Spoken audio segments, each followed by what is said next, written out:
Et du coup, parmi les intervenants, il y aura, j'imagine, des professionnels de santé, peut-être d'autres professions. Est-ce que vous pouvez nous en parler?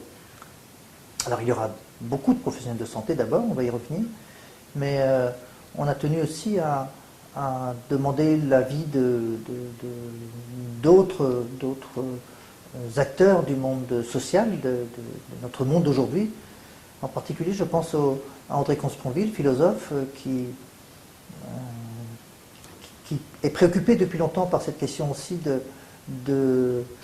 entre la question du normal et du pathologique, c'est-à-dire à partir de quand une situation peut être déclarée comme une maladie et jusqu'à quand elle peut être considérée comme un phénomène naturel de la vie, une phase de changement, comme on dit.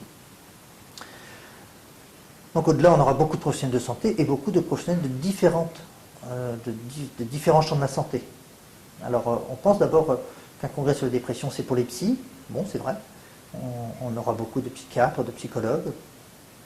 Mais aussi, on a considéré qu'il fallait travailler de manière beaucoup plus transversale, c'est-à-dire faire tomber un peu les cloisons qui existent entre les différents champs de la santé. C'est pour ça qu'on va avoir différents types de ce qu'on appelle différentes spécialités médicales, donc la médecine générale, très représentée, mais aussi des rhumatologues, des cardiologues, gynécologues, des anesthésistes, dermatologues, et puis d'autres professions comme des sages-femmes, des kinésithérapeutes, des infirmiers, j'en passe certainement, mais c'est juste pour vous dire que ce congrès va concerner tout le champ de la santé, parce que tous les acteurs de santé se reconnaissent dans leurs préoccupations, face à cette difficulté qu'ils voient au quotidien chez leurs patients, parfois aussi chez leurs collègues ou encore chez leurs proches.